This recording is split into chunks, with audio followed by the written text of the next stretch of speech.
Bismillahirrahmanirrahim. Assalamualaikum warahmatullahi wabarakatuh.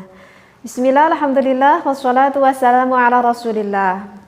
Para jamaah Al-Nasraniyah yang saya hormati tentunya dan juga saya cintai, dan juga saya salam sapa pada jamaah Al-Nasraniyah wabil khusus yang ada di negeri Malaysia. Mudah-mudahan kita semua berada di dalam rahmatnya Allah. Amin ya Allah ya rabbal alamin. Tak terasa ya, menjelang puasa Ramadan beberapa hari lagi, semoga Allah memberikan kita kesehatan, kekuatan untuk melakukan ibadah puasa dan tentunya mendapatkan rahman rahim maghfirah Allah. Amin ya Allah ya rabbal alamin. Insya Allah saya rencana untuk bulan puasa 1 bulan full ini ingin mengadakan live streaming. Waktunya sekitar tabuh jam 8:30 malam ya, setelah kita sholat tarawih 8:30 mungkin ya, kurang lebih lah sekitar jam segitu waktu Indonesia Barat. Insya Allah kitab yang ingin saya kaji, insya Allah jika Allah berkehendak, saya ingin mengkaji kitab Sulam Taufik. Mudah-mudahan selama 1 bulan kita bisa khatam ya, bisa tamat Sulam Taufik tersebut. Baik. Bismillahirrahmanirrahim. Bismillah, alhamdulillah, wassalatu wassalamu ala rasulillah. Qurratul Ain ada di dalam kitab Qurratul Ain pada halaman 72. Wattaqawi, dan mengalap kekuatan, lahu bi adwiyatin mubahatin, memakai obat yang diperbolehkan, ma'ari'ayatil qawanin at-tibiyati, yang tidak membahayakan kepada tabiat, ma'aqasdin salihin, serta yang punya maksud baik, ka'ifatin wanas, seperti harga diri gitu ya di depan istrinya, wanaslin, ataupun ingin mengharapkan keturunan, li'annahu wasilatun li mahbubin, hal itu dilakukan dikarenakan menjadikan wasilah saling mahbub. Mahbub itu adalah bertambahnya rasa cinta ataupun keharmonisan di dalam rumah tangga. Fayakunu mahbuban, maka jika hal itu terjadi maka mahbuban itu adalah disunnahkan. Fima yadhharu ila anqala, di dalam perkara yang jelas sampai pada ucapan musannif ada selanjutnya ya, tidak saya bereskan. Kemudian referensi yang kedua ada di dalam kitab Majmu' Syarah Muhadzab, tetapi saya lewat, dan juga Minhajul Qawim pada juz ke-1 sahifah 250, annal idrara bin nafsi haramun, bahwa sesuatu yang memadaratkan bin nafsi kepada diri kita itu haramun, adalah hukumnya diharamkan. Baik, apa sih referensi yang sudah saya bacakan barusan? Permasalahannya itu adalah jika seorang suami yang bermaksud ingin memperbesar ataupun yang bermaksud ingin ingin memanjangkan kali ya, ingin memperbesar ataupun ingin memanjangkan miliknya itu, apakah itu hukumnya diperbolehkan atau tidak? Ataupun misalkan seorang suami yang meminum obat-obatan ya, ataupun jamu gitu ya, ataupun berupa gel misalkan.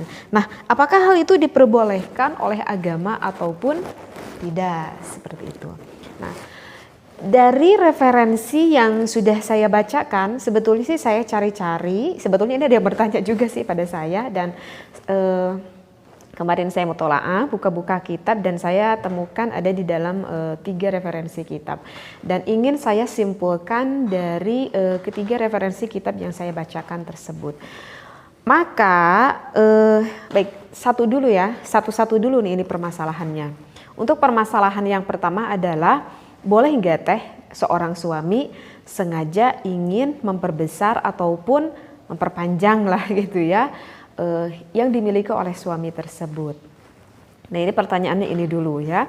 Maka untuk jawabnya yang saya simpulkan itu ada 4 syarat, gitu ya. Ada 4 syarat. Di sana dikatakan diperbolehkan, tetapi ada tetapinya. Diperbolehkan oleh agama, tetapi ada syaratnya. Syarat yang pertama itu adalah jika yang dimiliki oleh suaminya itu ukurannya itu lebih kecil daripada kenormalan, gitu ya. Ini syarat yang pertama. Jadi ukurannya itu lebih kecil daripada kenormalan. Nah, jika kita berbicara akan kenormalan itu, tentu kita harus menyesuaikan ya, akan kenormalan itu tidak bisa dikatakan sama semua orang di muka bumi ini, gitu ya. Karena ya kita kan lihat fisik orang Asia nggak bisa disamakan dengan fisik misalkan orang Eropa, gitu ya, ataupun orang Rusia gitu. Karena itu memang fisik orang Asia itu identiknya kan lebih kecil daripada orang Eropa, sehingga Allah menciptakan yang dimiliki oleh suaminya pun itu beda, gitu ya, ukurannya daripada dengan orang Eropa, seperti itu. Nah, berarti kita harus tahu dulu kenormalan yang dimiliki oleh orang Asia. Jangan kita orang Asia, tetapi kita mempunyai keinginan ataupun menyamakan kenormalan itu misalkan dengan orang Rusia, ya nggak boleh gitu ya. Ya karena kita orang Asia ya samakan standar orang Asia itu berapa senti sih gitu ya. Dan saya nggak ingin mengasih tahu kan ya berapa sentinya, nanti bisa searching aja di Google, itu mudah lah ya gitu ya. Nanti saya takutnya terus ada apa gitu ya. Nah, sedangkan kan ukuran yang biasanya paling panjang gitu di seluruh dunia ini gitu ditemukan itu adalah bagi orang Rusia. Jadi jangan menyamakan ya orang Indonesia dengan orang Rusia. Mungkin bisa difahami di sini ya untuk syarat yang pertama. Jadi syarat yang pertama itu jika ukurannya itu lebih kecil daripada kenormalannya. Dan untuk syarat yang kedua diperbolehkan oleh fikih itu adalah jika ukurannya itu sampai mengganggu akan keharmonisan rumah tangga. Ya. Jadi kalau misalkan ukuran itu berpengaruh sekali kepada istrinya sehingga keharmonisan rumah tangganya itu sampai terganggu, maka hal itu bisa dipertimbangkan. Berarti pertanyaannya adalah apakah kalau begitu boleh gak kalau misalkan pemuda, ya tentu pemuda ini belum menikah gitu ya, melakukan hal itu, ingin memperpanjang ataupun ingin memperbesar. Maka jawabnya itu ya gak boleh kalau pemuda. Karena kan pemuda tersebut belum tahu kan, karena dia itu belum menikah gitu. Apakah ukurannya itu nantinya mengganggu ataupun tidak akan keharmonisan seperti itu. Ya siapa tahu meskipun seorang pemuda tersebut merasa kurang percaya diri akan ukuran yang ia miliki, tapi kan siapa tahu setelah ia menikah ternyata istrinya itu misalkan suka yang imut-imut gitu ya, kita kan nggak tahu gitu. Ya makanya hal ini nggak boleh dilakukan jika status laki-laki tersebut itu masih pemuda. Jadi bisa dilakukan itu adalah bagi yang sudah berumah tangga, dan itu pun boleh dilakukan jika hal itu sangat pengaruh sekali akan keharmonisan rumah tangga bagi suami istri tersebut. Nah, di dalam konteks keharmonisan rumah tangga ini gitu ya, ini mesti dipahami dulu. Mesti dipahami dulu bagi seorang suami dan juga bagi seorang istri gitu ya. Karena begini ya, maaf ya sebelumnya jangan berpikir negatif apa yang ingin saya sampaikan. Ini adalah majelis mulia. Saya hanya bermaksud ingin menyampaikan ilmu begitu ya, yang mana mudah-mudahan yang bisa membantu akan hubungan rumah tangga seperti itu. Nah, karena begini, di dalam wanita itu begitu ya, yang dimiliki oleh wanita tersebut, maksudnya area yang dimiliki oleh wanita tersebut ya, mungkin bisa dipahami. Allah itu menciptakan sepertiga awalnya ataupun sepertiga depannya itu Allah ciptakan di sana itu banyak sekali syaraf, ya. Jadi 1/3 depannya Allah menciptakan banyak sekali syaraf. Sehingga karena Allah ciptakan 1/3-nya di bagian wanita yang paling depan banyak sekali syaraf gitu ya. Sehingga titik yang sangat nikmat yang dimiliki oleh wanita tersebut ada 2 titik di daerah sana, begitu ya. Dan maaf sekali saya tidak bisa menyebutkan 2 titik tersebut, mungkin bisa dipahami ya 2 titik tersebut yang saya maksudkan. Nah, 2 titik itu tempatnya ataupun areanya itu yang sangat nikmat sekali oleh wanita itu adalah di 1/3 depannya. Kenapa bisa seorang wanita bisa merasakan nikmat sekali di sana? Itu dikarenakan Allah menciptakan banyak sekali syaraf di sana. Seperti itu. Sedangkan 2/3 yang lebih dalam lagi pada wanita tersebut itu syarafnya itu semakin sedikit. Sehingga kalau misalkan dirangsang ke 2/3 tersebut tidak akan senikmat di bagian 1/3 yang lebih depan pada wanita tersebut. Nah, sehingga oleh karena itu sebetulnya tidak membutuhkan bagi seorang wanita, sebetulnya ini tidak membutuhkan bentuk yang terlalu panjang ataupun bentuk yang terlalu besar. Jadi yang dibutuhkan oleh wanita itu sebetulnya bukan panjang ataupun besarnya. Tetapi apa yang dibutuhkan oleh wanita untuk mencapai kenikmatan tersebut itu adalah kerasnya, bukan panjangnya. Paham nggak apa yang saya sampaikan? Kalau yang para pendengar ini adalah seorang suami dan juga seorang istri, mungkin bisa mudah memahami apa yang saya sampaikan ini itu ya. Jadi ya gak perlu minder juga. Ya percaya diri aja bagi bapak-bapak yang merasa kok ukuran saya ini bisa dikatakan agak imut-imut gitu. Jadi sebetulnya ya itu, karena menurut penelitian gak membutuhkan yang besar ataupun membutuhkan yang panjang untuk mencapai kenikmatan seorang perempuan ataupun seorang istri. Justru yang dibutuhkan adalah kekerasannya, seperti itu. Nah, jadi udah bisa dipahami di sini ya. Jadi kalau menurut saya bagi suami udah pede aja, percaya diri aja. Apa yang Allah berikan kepada saya ya syukuri aja, seperti itu. Nah, tetapi di dalam satu sisi, di dalam satu permasalahan, misalkan ada permasalahan di rumah tangga, ada seorang istri itu yang sampai menuntut gitu kepada suaminya, sampai menuntut kepada suaminya, bahkan istrinya tersebut sampai ingin meminta cerai, sampai ingin meminta ya berpisah dengan suaminya. Ketika ditanya alasannya apa kepada istri tersebut, kamu tuh ingin pisah sama suami kamu. Ternyata waktu ditanya alasannya itu adalah karena saya tidak merasa puas dengan apa yang dimiliki oleh suami kepada saya. Jadi artinya istrinya tersebut menuntut gitu, ingin ukuran yang lebih ideal menurut istrinya tersebut. Dan apakah ada kasus seperti ini? Ada kasus seperti ini. Nah, ketika ada kasus seperti ini kan berarti ini mengganggu akan keharmonisan rumah tangga, apalagi sampai kalau misalkan istrinya itu sampai pengen cerai, sampai pengen pisah, tentu kan itu mengganggu keharmonisan rumah tangga. Maka jika itu terjadi, maka suami pun bisa mempertimbangkan gitu, bisa mempertimbangkan apa yang diinginkan oleh istrinya. Tetapi dari apa ya, kalau saya pikir-pikir dari kejadian seorang perempuan ataupun seorang istri yang menuntut kepada suaminya akan ukuran yang dimiliki oleh suaminya tersebut, yaitu saya kembalikan akan kerujukan pertama. Tadi maksudnya ke syarat pertama.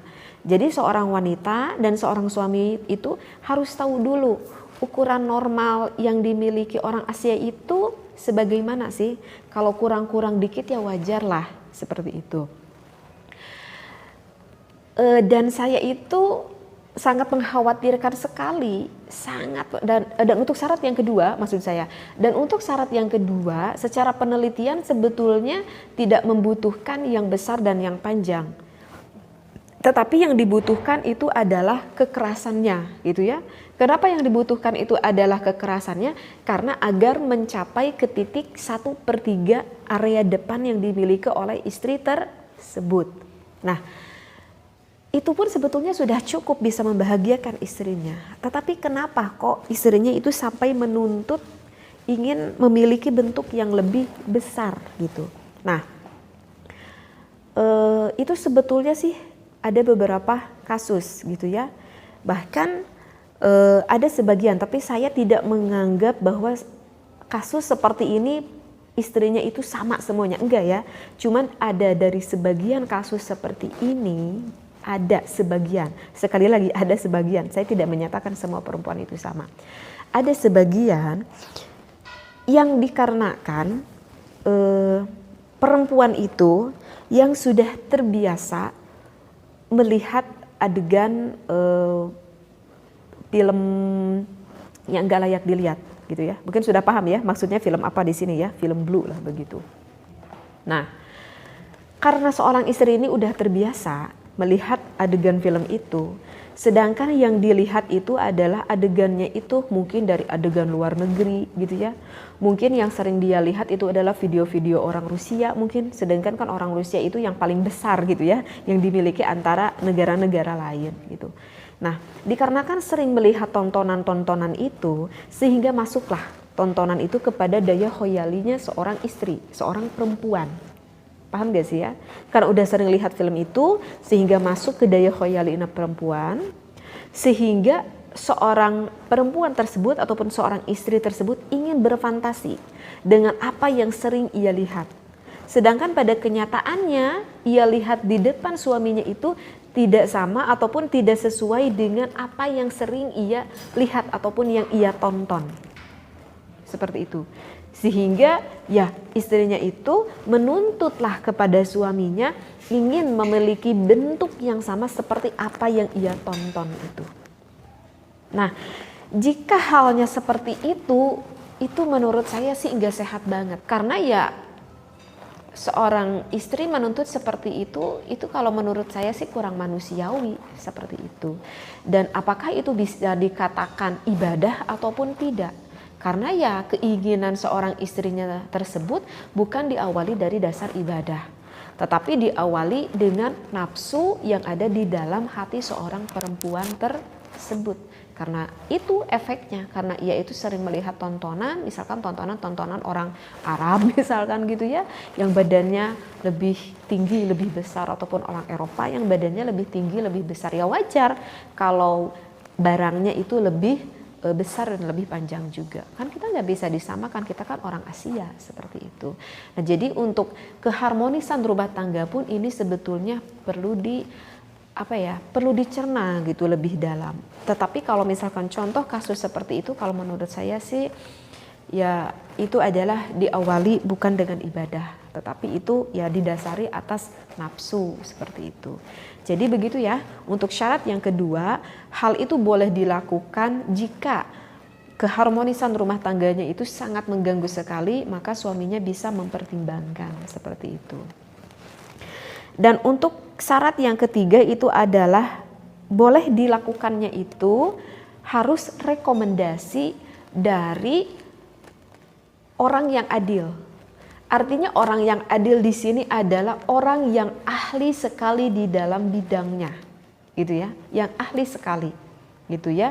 Misalkan yang ahli di sini siapa? Ya berarti yang ahli di sini bukan ajengan, bukan, gitu ya. Ajengan hanya sebatas memberikan ilmunya aja. Ini yang diharamkan, ini yang diperbolehkan. Tetapi yang ahli di sini siapa? Ya berarti yang ahli di sini adalah seorang dokter, dan dokter pun tentu bukan dokter gigi kan, tetapi dokter yang memang paham sekali akan hal seperti itu, begitu. Ya maka konsultasinya datangnya kepada siapa? Ya konsultasinya datang kepada dokter yang memang benar-benar memahami akan hal ini, seperti itu. Nanti kan dokter akan memberitahukan kalau misalkan kamu melakukan operasi ini, misalkan bagaimana dok, ini ada efek sampingnya gak, ini ada manfaatnya gak, seperti itu. Sehingga dari syarat yang ketiga dengan syarat yang keempat itu bersambungan. Dan syarat yang keempat boleh dilakukan dengan cara apapun itu selama itu tidak membahayakan akan dirinya, ya. Selama hal itu tidak membahayakan dalam diri. Makanya tadi di dalam referensi di dalam Minhajul Qawim saya kan mengatakan anal idroro bin nafsi haramun. Setiap apapun yang memadorotkan kepada badan kita itu hukumnya adalah diharamkan. Ya begitu pula kata dokter, kamu bisa melakukan operasi ini, tetapi misalkan ini menggunakan silikon misalkan, dan itu efek sampingnya bahayanya sampai begini. Artinya ya kemadorotannya sekitar 70%, kemanfaatannya cuma 30% misalkan. Ya berarti hal itu kan lebih cenderung kepada kemadorotannya. Maka hal itu gak boleh dilakukan. Karena apa? Karena idroro, karena memadorotkan kepada diri kita misalkan. Oh mungkin kata dokter ini ada nih yang misalkan kata dokter efek samping itu adalah selalu ada gitu, sehingga harus benar-benar sekali dipertimbangkan. Artinya di sini yang saya ucapkan, jika yang dilakukan prosesnya itu memadorotkan kepada badan kita, hal itu hukumnya adalah haram. Tetapi kalau misalkan ada trik, ada cara yang mana tidak membahayakan kepada badan kita, hal itu boleh dilakukan. Misalkan ada nih katanya bisa dengan cara dipijit misalkan, apa tuh, diurut gitu ya, diurut. Ya tentu yang mengurutnya pun yang harus benar-benar adil, yang benar-benar paham banget akan ilmu urut tersebut gitu. Dan ingat ya, ini kan yang dimiliki oleh laki-laki, gak boleh yang mengurutnya itu adalah seorang perempuan, gak boleh. Jadi yang mengurutnya itu harus laki-laki lagi, gak boleh wanita, karena kan itu kebagian yang benar-benar aurat sekali seperti itu. Jadi bisa dipahami ya, dari apa yang saya sampaikan dari pertanyaan itu, syaratnya itu adalah boleh dilakukan. Yang pertama, jika ukuran suaminya itu sangat kecil ataupun sangat jauh dari ukuran kenormalan orang Asia, ya karena kita kan orang Asia. Yang kedua, hal itu boleh dilakukan jika ukurannya itu sampai mempengaruhi sekali akan keharmonisan rumah tangganya. Yang ketiga, boleh dilakukan hal itu jika kalian mendatangi orang yang kompeten, orang yang benar-benar adil, yang paham sekali akan ilmunya itu. Dan yang keempat, hal itu boleh dilakukan jika tidak memadorotkan kepada badannya. Tetapi jika hal itu memadorotkan kepada badannya, maka itu hukumnya menjadi haram, gitu ya. Nah untuk itu ya tanyakanlah kepada ahlinya ya, kepada dokter. Saya itu nggak paham kalau untuk bidang ini. Baik, untuk pertanyaan yang kedua, saya mah enggak sih bermaksud ingin memperbesar ataupun ingin memperpanjang gitu ya. Tetapi kadang tuh saya tuh suka ada keluhan. Keluhannya kenapa? Keluhannya Pak, keluhannya adalah kok sekarang umur-umur semakin tua kok barang aku kok kayaknya sering lemes gitu, tetapi nafsuku tinggi. Tapi barang aku sering lemes gitu ya. Kadang udah bangun-bangun nggak tahu dengan sendirinya tahu-tahu udah tidur gitu ya, dan susah untuk dibangunin. Apakah boleh gak gitu ya? Berarti ini kan berhubungan akan maaf ya, akan kekerasan yang dimiliki oleh seorang suami. Apakah boleh gak bagi seorang suami misalkan memakan obat gitu ya, ataupun meminum ramuan jamu gitu, ataupun mengkonsumsi apalah gitu ya. Bahkan kan sekarang ada seperti semacam gel gitu ya, ataupun semacam apa itu saya pernah dengar semacam tisu gitu ya. Nah kalau seperti itu alasannya, apakah oleh fikih itu diperbolehkan atau tidak gitu. Nah ini tuh pertanyaan yang kedua. Dan untuk pertanyaan seperti itu saya ingat kepada hadis Rasulullah Shallallahu Alaihi Wasallam. Pada saat itu Rasulullah Nabi Muhammad itu berbicara gitu kepada malaikat Jibril. Bukannya berkeluh kesah ya menceritakanlah kepada malaikat Jibril, ya Jibril, kata Rasulullah, akhir-akhir ini stamina aku agak menurun begitu, kata Rasulullah berkata kepada malaikat Jibril. Maka malaikat Jibril berkata kepada Rasulullah, kata malaikat Jibril, alaika bil haris gitu itu ya, alaika bil haris, kata malaikat Jibril, coba ya Rasulullah, saat ini kamu tuh sering banyak mengkonsumsi haris, kata malaikat Jibril. Haris itu apa? Haris itu adalah kan orang Arab itu kan kebiasaan makannya itu kan bukan nasi, tetapi kebiasaannya makannya itu kan adalah gandum. Jadi haris itu adalah gandum yang dicampur dengan daging kambing gitu. Kalau orang Arab itu bilangnya haris, seperti itu. Ya, begitulah. Nah, dari hadis itu sehingga para ulama itu beristinbat dari hadis yang dikatakan malaikat Jibril yang berkata kepada Rasulullah alaika bil haris. Di antaranya istinbat para ulama itu dikatakan yusannu tanawulu syai'in ma yuqawi bihil ba'ah. Jadi kata istinbat ulama mengatakan bahwa disunnahkan kita itu mengkonsumsi sesuatu, berarti konsumsi sesuatu ini baik yang dimakan ataupun yang diminum, selama yang dikonsumsinya ini bisa dapat memperkuat akan vitalitas seorang suami. Dan bisa dikatakan sunnah ini adalah jika bertujuannya suami tersebut tujuannya itu adalah untuk ibadah. Jika tujuannya untuk ibadah, ya maka itu hukumnya adalah sunnah, seperti itu. Ya barang tentu kan seorang suami, siapa sih yang gak pengen di dalam kehidupan rumah tangganya harmonis, dan itu adalah merupakan salah satu tanda ibadah, seperti itu.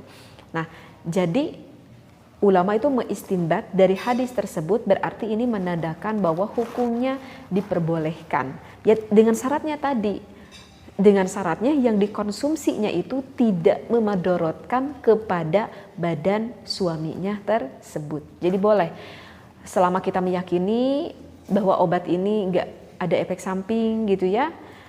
Misalkan si bapak ini karena punya penyakit jantung, ternyata setelah memakan obat kuat ini, naudzubillah, bukannya kalahkah kuat, kalahkah dilarikan gitu ke rumah sakit, seperti itu. Kan kita juga sering kan mendengar kasus seperti itu. Nah itu berarti obatnya itu odong-odong gitu ya.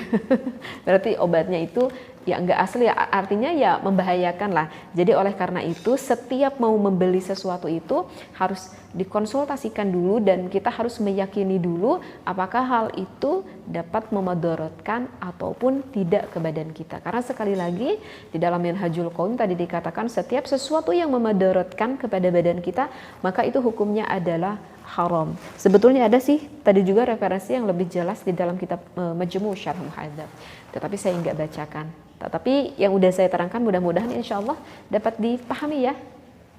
Jadi sebetulnya sih di sini ya untuk suami dan untuk istri begitulah, bersyukurlah ya apa yang sudah kita miliki, seperti itu. Ya udah gitu deh. Maaf ya, saya menerangkannya agak panjang lebar, tapi mudah-mudahan bisa dipahami apa yang saya bahas. Kebetulan ini ada yang bertanya ya, mudah-mudahan bisa dipahami ya akan jawaban yang saya sudah dicarikan di dalam 3 referensi kitab ini. Wallahu a'lam, wabillahi taufiq wal hidayah. Wassalamualaikum warahmatullahi wabarakatuh.